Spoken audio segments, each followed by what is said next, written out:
evening, everybody, again. Good to see such a good number, especially for a very interesting talk. David Worsfold is going to talk about Operation Ariel. I won't say too much about it, one, because I don't know a lot. I'm about to find out with the rest of you. So I'll just now hand over to David to tell us all about it. Thank you very much indeed.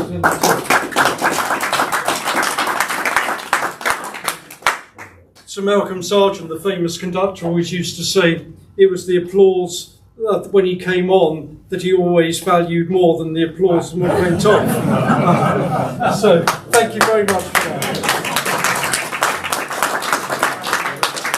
Right, so the next 30 minutes or so, I'm going to try and give you the highlights of what happened in France in June 1940 after the fall of Dunkirk.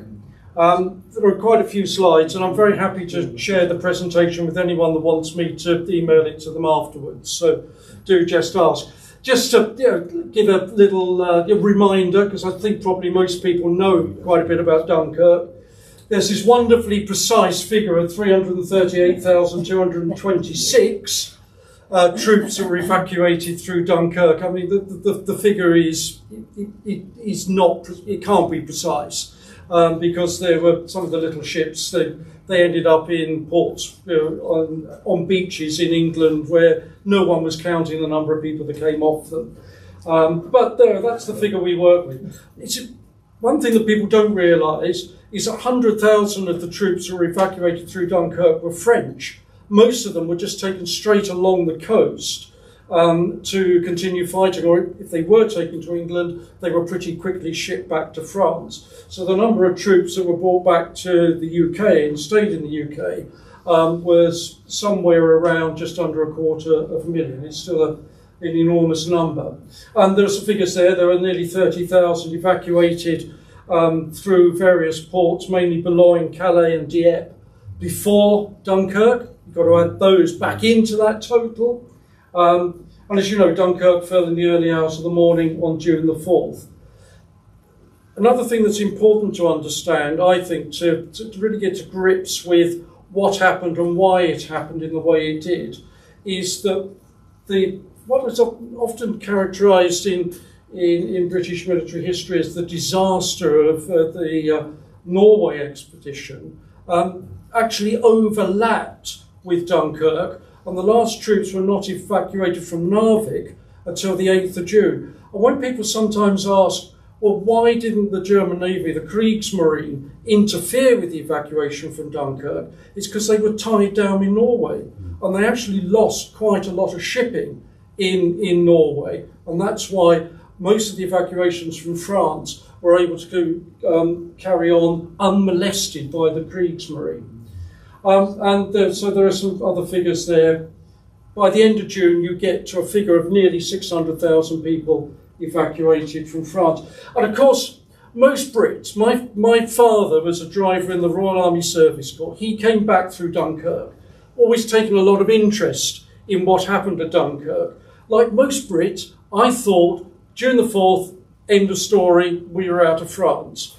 And every time Dad's Army comes on the television, you see this wonderful graphic, which reinforces that misconception. But actually what it should really show is that, because there were a large number of British troops left in France after the fall of Dunkirk.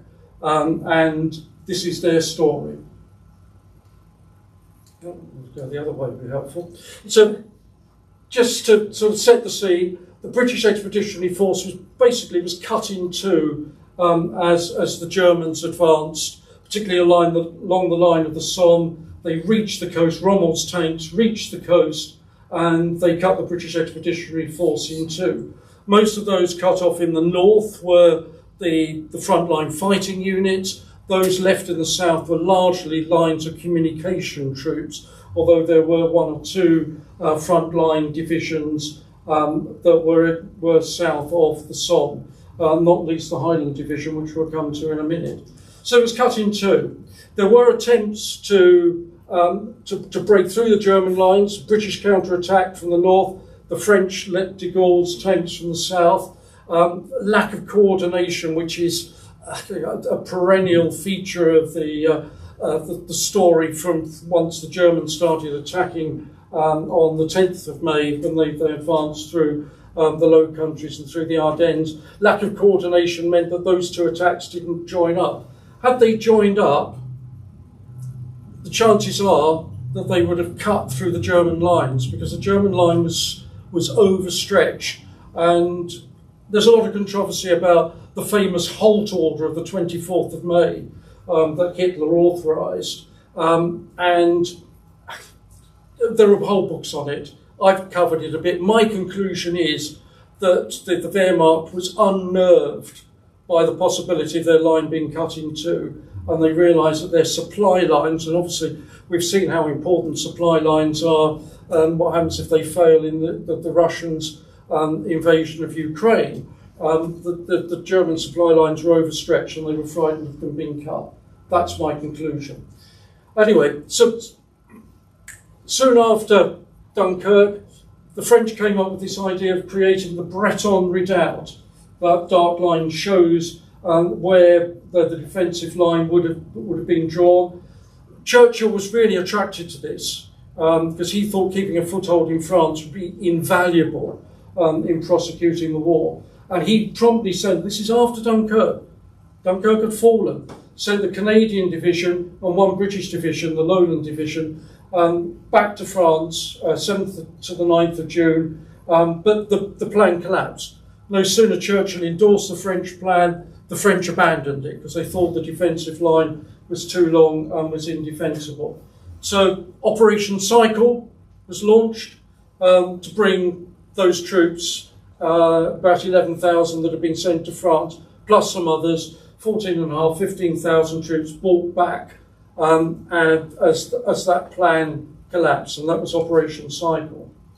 Caught up in that is one of the reasons why perhaps the story of Operation Ariel and what happened after Dunkirk is not told as well as the Dunkirk story. It's one of the reasons. It's because there were two disasters involved in it, and the loss of the Highland Division was undoubtedly one of them.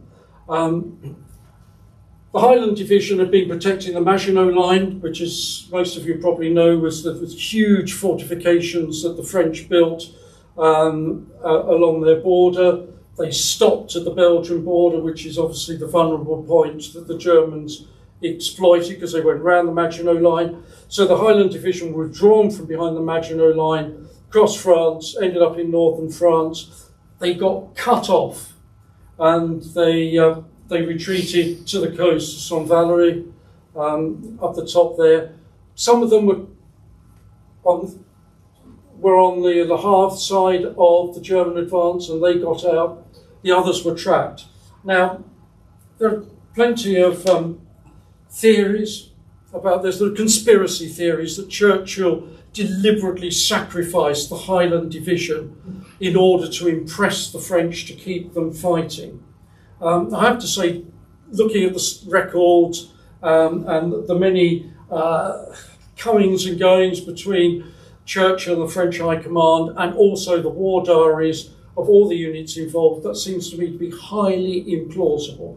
Why would Churchill, who thought that within weeks he was going to have to be defending England against a German invasion, sacrifice one of the elite divisions of the British Army? You know, this was the Highland Division. This was the Sutherland Highlanders, the Black Watch. These are some of the most feared regiments in the British Army. Why would he sacrifice them? If you look at the narrative and the chronology of what happened, again, it's a series of breakdowns of communication, particularly between the French and the British, and some fatal hesitation to withdraw to the coast.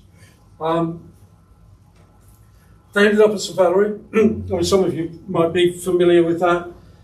Basically, by the time the Highland Division got there, the Germans, this is the memorial to the Highland Division there, were on the cliffs on either side, making it impossible for a daytime evacuation. The Navy were ready. They were going to do a nighttime evacuation, but the fog fell, and the radio equipment that the hastily assembled flotilla had was incompatible. So that the Navy couldn't communicate very well with each other, and they certainly couldn't communicate with the troops on the land. That night was crucial. It was fatal to the chances of getting the Highland Division out of St Valery, and consequently they were forced to surrender. About 11,000 British troops were taken into captivity and spent the rest of the war in German prison camps.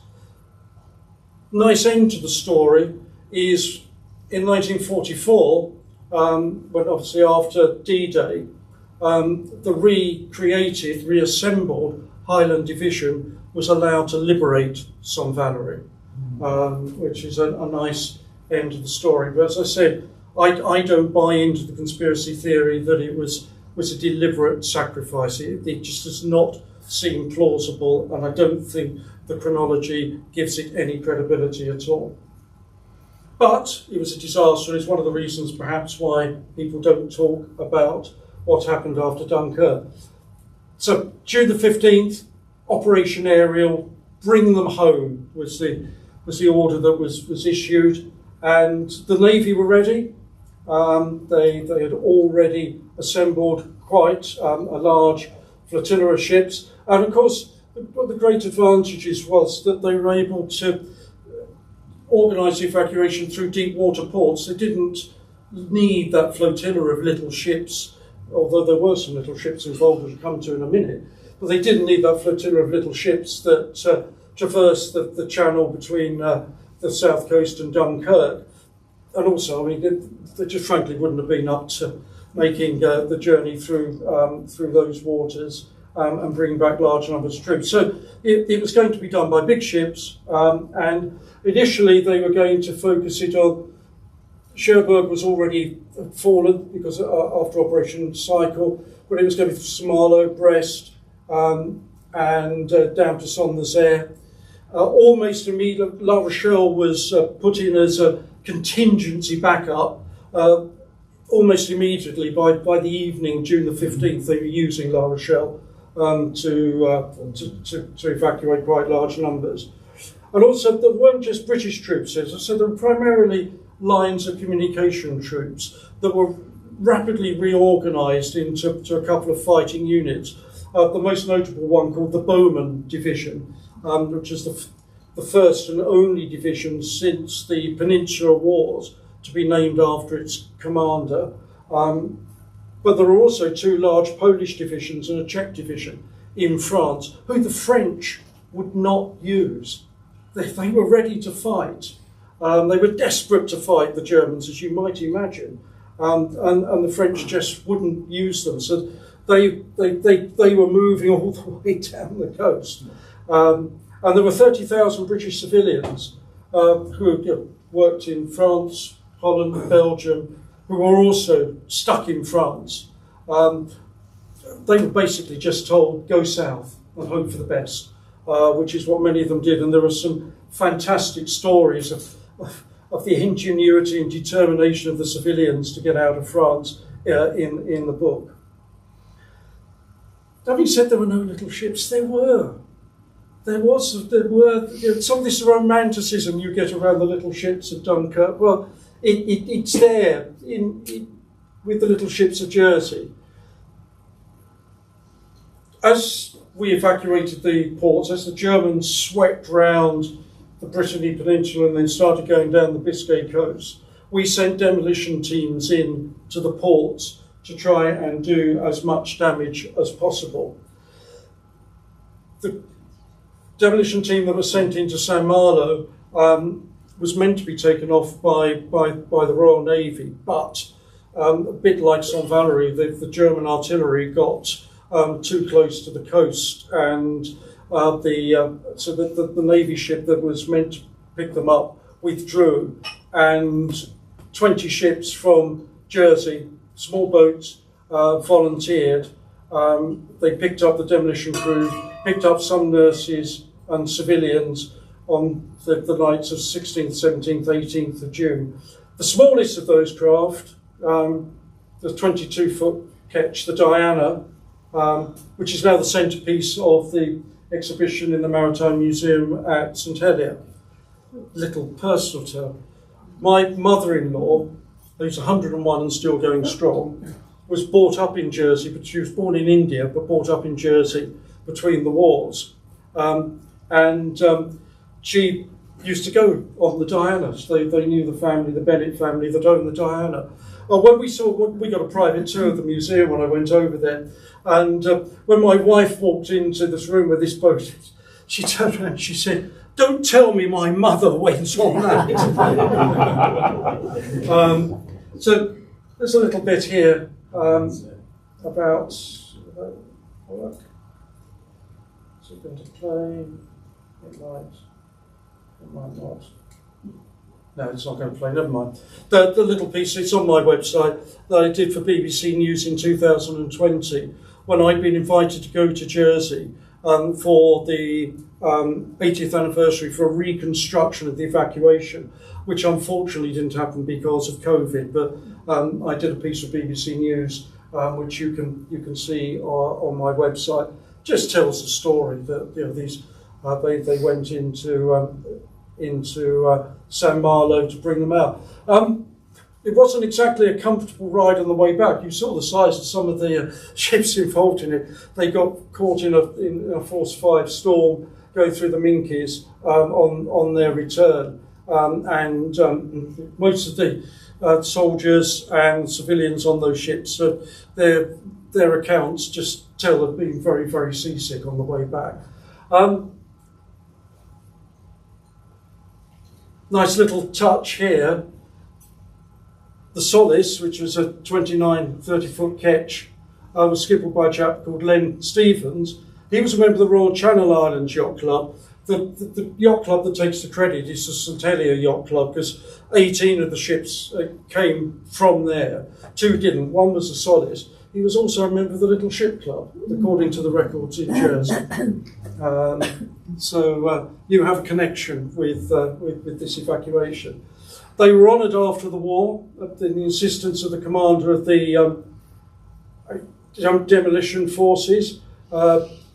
Clarence Howard Johnson was Rear Admiral by the time he got them their defaced red ensign, one of only 12 yacht clubs allowed to fly a defaced red ensign. There is one living survivor, wonderful lady, Irene Probstein. She was 9, Jewish, from a Jewish family, when her mother managed to get her and her brother onto one of the little ships leaving from St Malo. I had the privilege of meeting her a few months ago, because they eventually moved to America. She was brought up in America. She came over from America with her family. And as you can see, she's a wonderfully vivacious 90-year-old now. It was a real privilege to meet her and to hear her story. So there is a romantic story. It's not all about the big ships. However, there was one big ship that will forever be associated with this period of the war, and it's the other disaster that I think has over the years caused people to shy away from telling the story of this part of the evacuation from France in 1940, the Lancastria. Again, this is one of those stories that's surrounded by conspiracy theories, some of which I think I'm about to debunk for you. It was a Cunard liner. It was in the harbour off Saint-Nazaire. It was too big to dock there, and so troops were being ferried out to it. There were about 6,000 troops on board when it was dive bombed at 3:48 p.m. on the 16th of June, and it sunk in 20 minutes. Eyewitness accounts say that 2 of the bombs went down the funnel. Recent work by the National Archives suggests that the bombs didn't go down the funnel, but they penetrated the superstructure just near the funnel. But it blew the ship apart. It turned on its side and it sunk in 20 minutes. It was waiting for a Royal Navy destroyer escort because the captain was fearful of attack by U-boats, although none had been reported in the area. There are communications from the Royal Navy commander on the shore to the captain of the Lancastria, telling them that he should get out, he should go, not wait for the destroyer escort, but he decided to stay. He also picked up some survivors from another ship that was damaged, that was still capable of sailing back, but he wanted to go with that as well. So you've got to bear that in mind when you think, well, why was it there? Why was it a sitting duck? Could it have moved? It might have been able to move. There are loads of theories about a cover-up, and this is the bit that I just want to dwell in for a second. There are books on the Lancastria, and all of them talk about a D notice. I can tell you there is not, I've read every page of those books, there is not one shred of evidence produced in any of those books that a D notice exists. I've been through everything at the National Archives where a D notice could possibly be found, and there is not one. What there is Churchill recorded in his diaries that they'd had enough bad news for one day, because that was the day that Marshal Pétain, who had taken over as Premier of France, announced that he was going to seek an armistice with the Germans. And that was the bad news that Churchill had enough of that day. He recounted that in his own history of the Second World War, published after the war. And that reinforces this theory that there was a cover-up. Now, there is no doubt that some of the survivors, there were about 2,500 survivors, when they were brought back to England, they were told not to talk about it. That's a matter of record. But the first news of this disaster appeared on the 28th of June in the Essex Chronicle, just 11 days after the sinking. And let me read you an extract from that. So this is a direct quote in a news story in the Essex Chronicle from one of the survivors. "A bullet grazed my head as I fell, blood ran down my face, and great waves rolled over me as I swam from the sinking ship. I found a piece of wreckage and clung to it.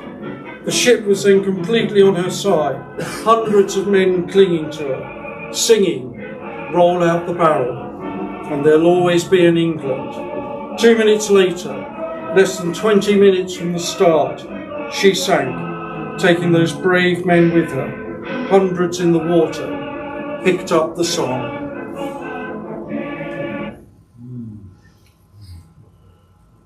There is no way. I mean, I'm a journalist.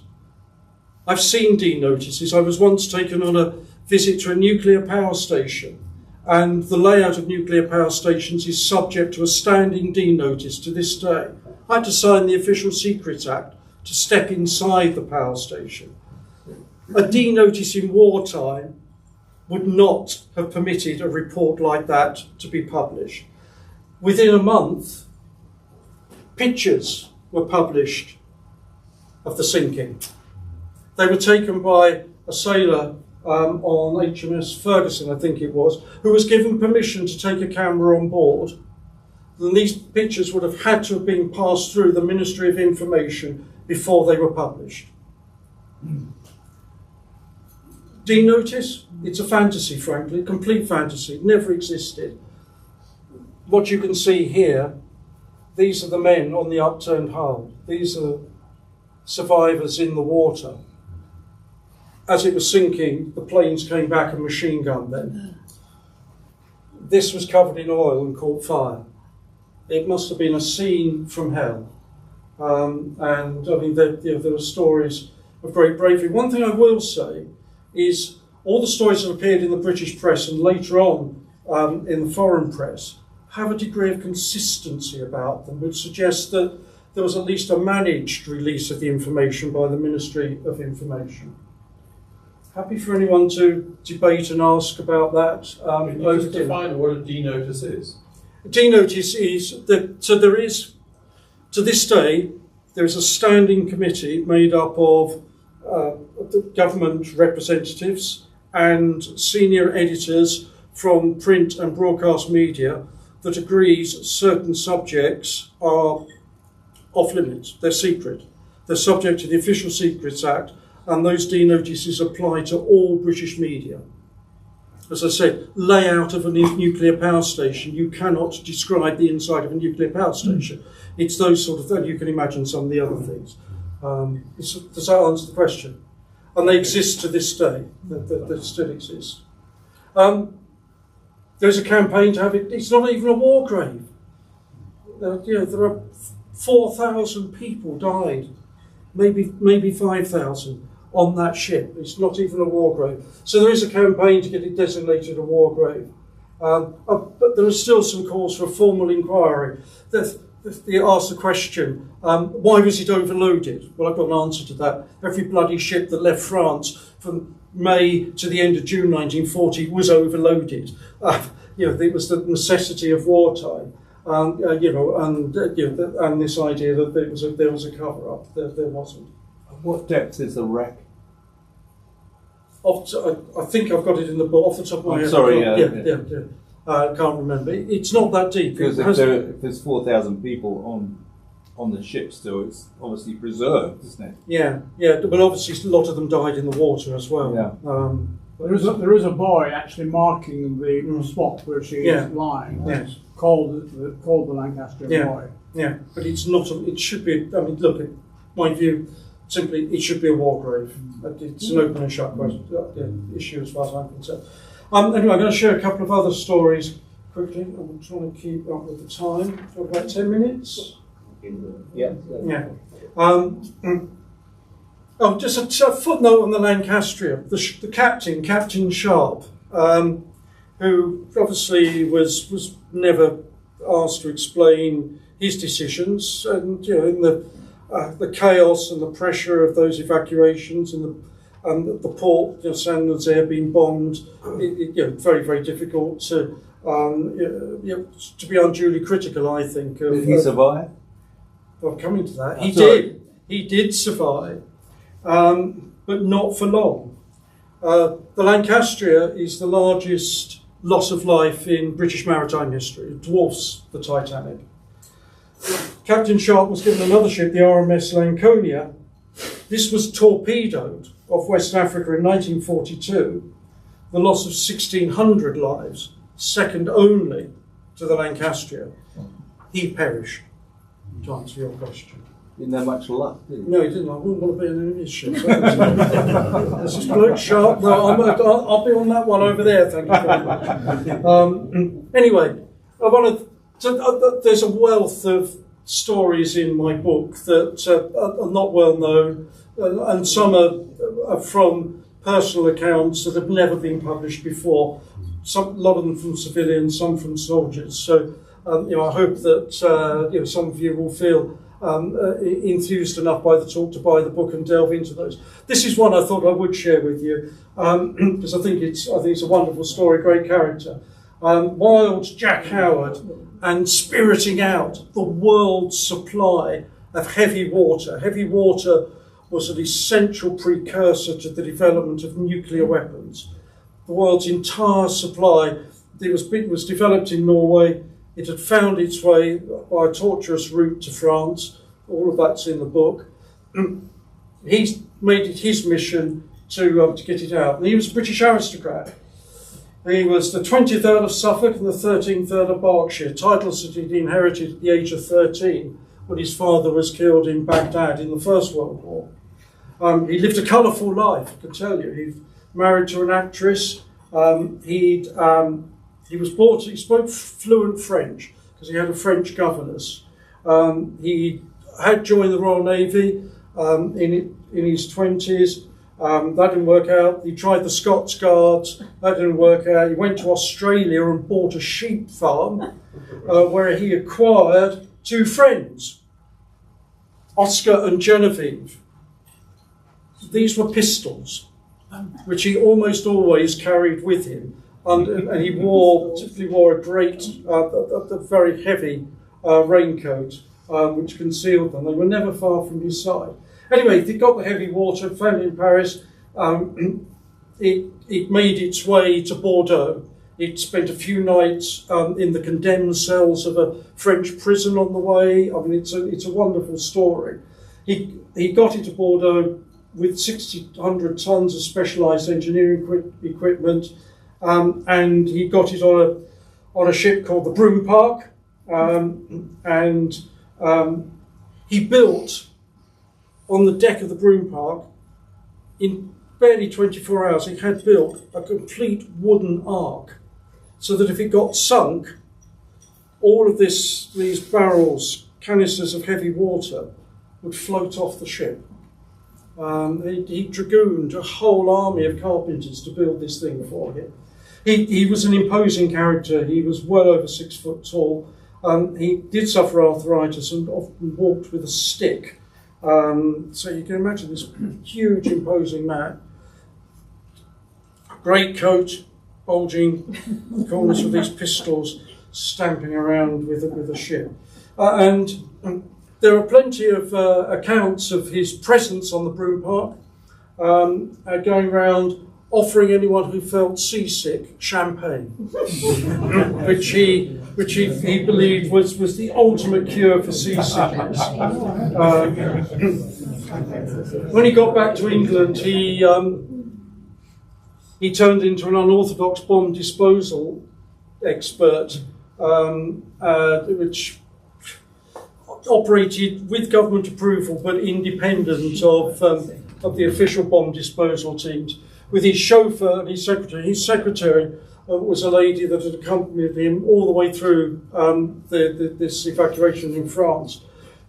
And what he set out to do, because the Germans were using so many new fuses in bombs, he insisted not on just blowing the bomb up, he wanted to dismantle it and record what the fuse looked like, how it operated. So he used to go in the crater. The chauffeur used to hand down the tools. The secretary stood at the top of the crater as he taking down in shorthand what he was shouting up about what he was finding.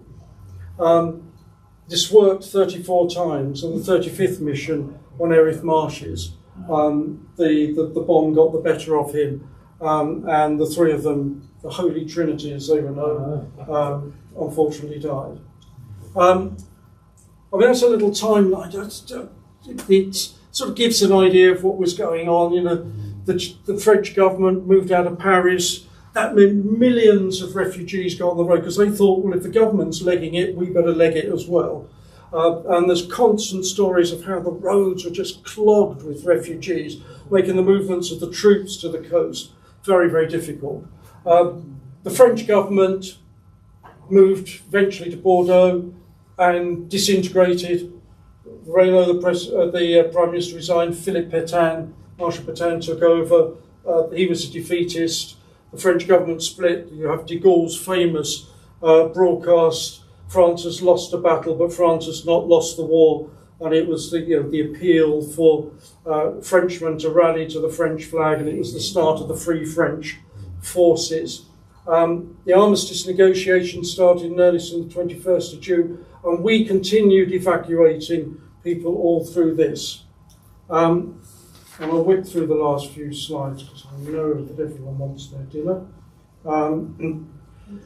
The final stage is right down, they went all the way down to Saint-Jean, to Nux, right down by the Spanish borders. And that's largely where the two big Polish divisions were evacuated. There are stories of civilians who crossed the border into Spain and got to Portugal and got out that way. But there were quite a lot of British expats living on the Riviera, including the author Somerset Maugham. and they had to organise their evacuation as well.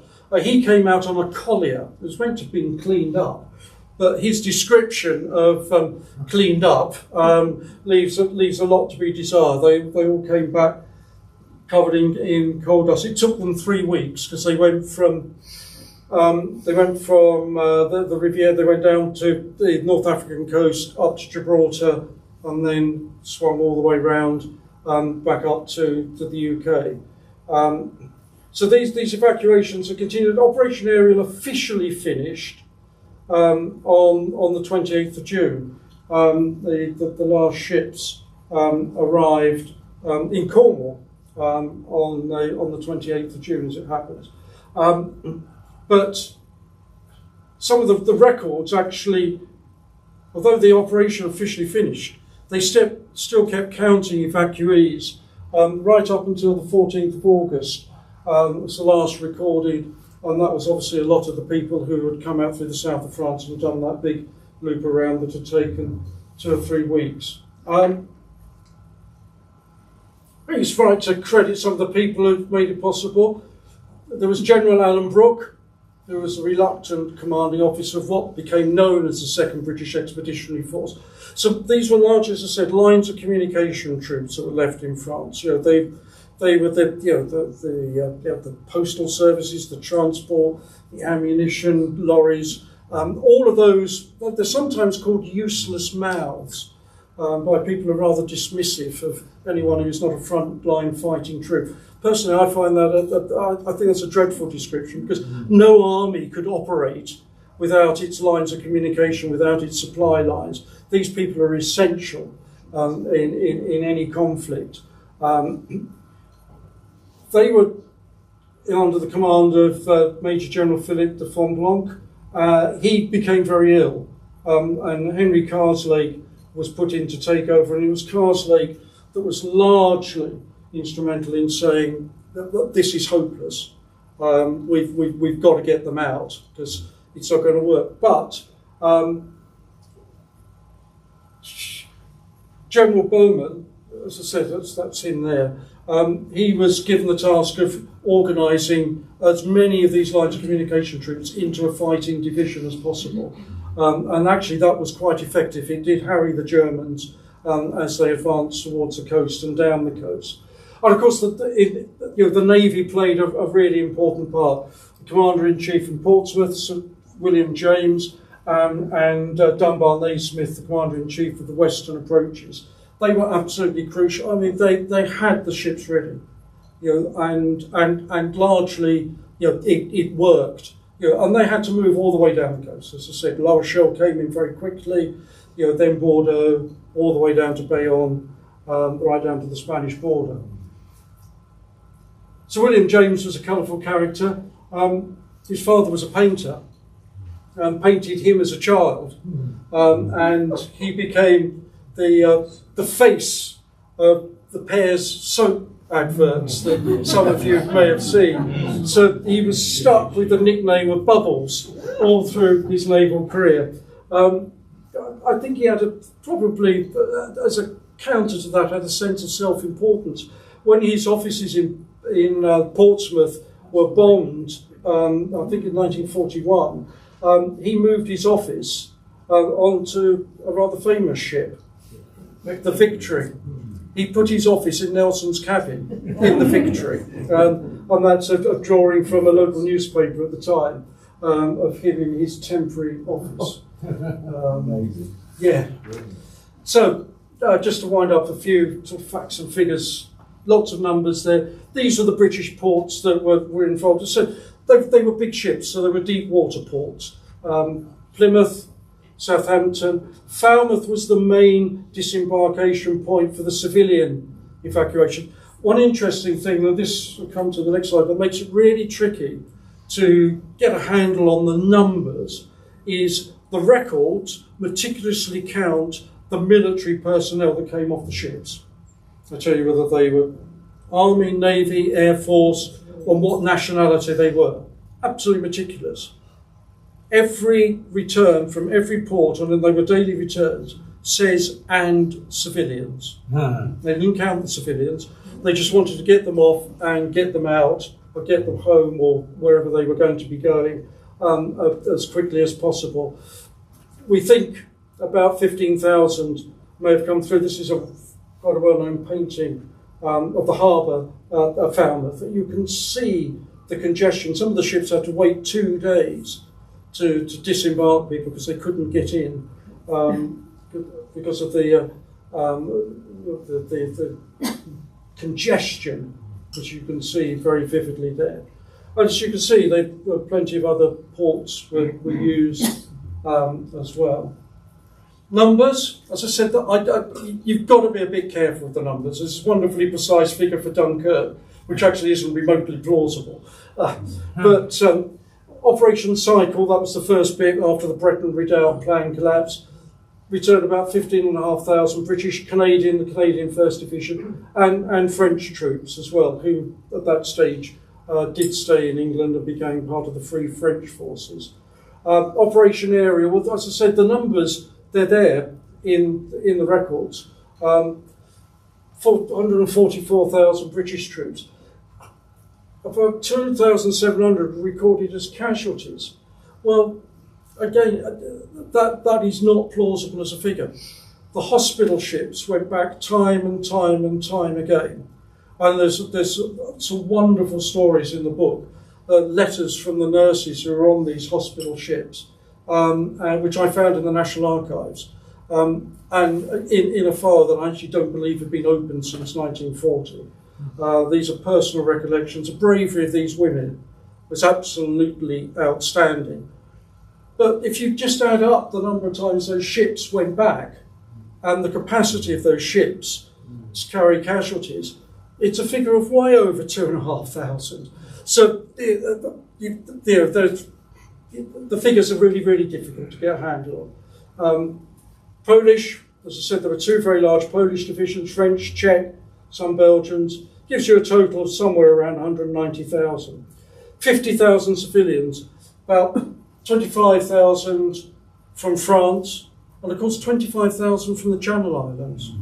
Because as you know, the Channel Islands were invaded by the Germans, so they were left open, they were undefended. But around 25,000 people left the Channel Islands before the Germans arrived. 50,000 civilians in total came back. Quite substantial amounts of equipment, because obviously at Dunkirk, there was no opportunity to load a lot of equipment onto the ships there. There was some attempt to bring back more equipment from France through Operation Ariel, and it was moderately successful. There are stories about how people had to, just like they did at Dunkirk, wreck the lorries, throw the guns over cliffs and all sorts of things. I mean, it was not a perfect evacuation. 230 large ships, 290 smaller vessels took part across both Cycle and of course it's proper that we remember that not all of them made it back. Lancaster at the top of the list. 3 hospital ships sunk. Hospital ships are they're pretty distinctive. The Germans knew what they were bombing. And 3 of them were sunk during May and June, during the evacuation, during Dynamo Cycle, and some with considerable loss of life. And those stories are in the book as well. That's it. I hope you found that whistle-stop tour of 3 weeks in June 1940 illuminating. As I said, the book has many, many, many more stories in it. There are copies here, and I hope some of you feel inspired to buy it. I'm here for the rest of the evening. Please do ask me any questions. Okay.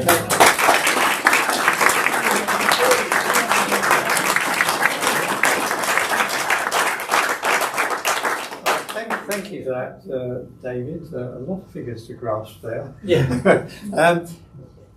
It must have taken you a long time to do all this research. How long did it take to accumulate all these facts and figures and stories to write your book? It took about 3 years. So I came across this need for a book that told this story when I was researching my first book, which is Life and Times biography, Fighting for the Empire, of my wife's grandfather, who was an Irishman. He was a doctor. When he was 70, he tried to join the Royal Navy at the outbreak of the Second World War. He didn't get it. They found out his age. He was trying to lie about it. In the ship's logs, he was a part-time. He served 50 years in a British uniform. I won't bore you with these full stories in the book if you want it. So when he retired from the Indian Medical Service in the mid-1920s, he was a restless soul and became a part-time ship surgeon. In the ship's logs, from to late 1937 into 38, or early 39, he has to sign his name next to his age. And next to his signature, his age starts going down. He was with Churchill. He believed war was coming, and he was going to serve in it. Although he was going to be 70 when it broke out, he joined the Merchant Navy. The first ship he was on was a ship called the SS Madura, which went into Bordeaux in the middle of June 1940. And as I said before, like most Brits, I thought we were out of France by then. So I tried to find a book and there wasn't one. So after that book came out in 2016, I sort of set about trying to fill that gap. Yeah, Okay. yeah. Right, I'll open the floor up to questions now. Can I just add a little story about the 51st Scottish Highland Division, which was obviously captured? The Germans took all the division and they separated the officers from the soldiers. And the officers were all sent down to Bavaria, to near Munich and so on. And they were then put into prisoner of war camp. The German commandant of this prisoner of war camp, with all the officers, had a Scottish wife. And she saw these people who were prisoners of war, and she encouraged them to learn to dance, or to teach them to dance. And the net result is a very good dance today for the drill of the 51st Highland Division. And of course, the commander of the Highland Division, he refused to all the special treatment that the Germans offered him. Rommel, he took the surrender. That was a picture of, you probably saw earlier on, of him with Rommel. He was offered dinner and special treatment. He refused to. He marched with his troops to Major General Victor Fortune, and he, I think he died in captivity. He wasn't a well man, although I think he was medically repatriated before the end of the war, but he insisted in staying with his troops. Okay, yeah. I think the Lancastrier, from my little bit of research, you said 6,000 souls on board. That was at least 2/3 troops and 1/3 civilians, from my recollection, and that's a really rusty recollection. And she also sank in probably less than 100 metres of water. Yeah, I don't think it's very deep. I have to say that it's in the shallow book. to be, Yeah, if yeah, you want to dive on. yeah. And it was at least 1/3 civilians from Well, French. we know there were civilians on board. I mean, we don't really know. Yeah, I mean, one of the questions that the Lancaster Association of Scotland has in its list of questions it wants answered in an inquiry is, why is there no record of the numbers on board? Well, there would have been an attempt to log the number of people coming on board, because we know that that's the ship's crews tried to count roughly who was coming on board, how many people they had. Well, the thing sank in 20 minutes. Any attempt to full to the gunwales, including holes. Yeah. Well, like most of the ships were. You see the pictures. They're all overcrowded. The decks are covered in people. Of course, any attempt to log how many were boarded went down with the ship. It's all a bit of guesswork, frankly. But 6,000 is the most widely accepted number. Okay. What proportion for civilians, I don't think we really know, to be quite honest. Okay, thank you. Ian. Maybe I don't know whether this is part of your story or not, or even shed any light on it, but sometime after the Second World War, there was a black and white film made called The Foreman Went to France. It was exactly about that. The foreman from an engineering company sent to France to identify, and I think bring back some specialised machine tool. Do you know anything about whether that film was based on a real episode, and if so, where and when it took place? Was it part of pre-Dunkirk, or was it all part of the operation? I know the film, Ian, and I think it's a combination of 2 or 3 stories. One of which is Wild Jack Howard, because he got hold of quite a lot of specialised engineering equipment. So he might have been part of the inspiration. Yeah, and there are, there's a couple that I touch on in the book. There are other examples of some very specialised aircraft engineering equipment that was got back and was hidden in various barns and things as it made its way to the coast. So, I mean, like a lot of it's a film. They've taken fact and turned it into a story. It's a pretty accurate story. It gives you a very good flavour of what was going on. There was quite a lot of specialised equipment. In fact, I mean, there were lots of things brought back. Jack Howard had millions of pounds worth of Belgian diamonds in his care as well, that he put on the broom bark and in his little ark as well. There's King Zog of Albania, and the entire Albanian treasury was spirited back through France. The Polish national treasures were brought back through France as part of Operation Ariel. I mean, there are so many things like that that form part of this really colourful, fascinating period. Thank you. Any other questions? Okay, right, well, thank you again. I think we had 2 sets of applause. Sorry, Very loud last ones. one. Where can we find your book? Where can we find your book? Well, there are some here. So if you buy it today, it's only £15. I hope people do buy it and enjoy it. Love to know what you think about it. Okay, so they'll be available just afterwards. So we'll thank you for a 3rd time.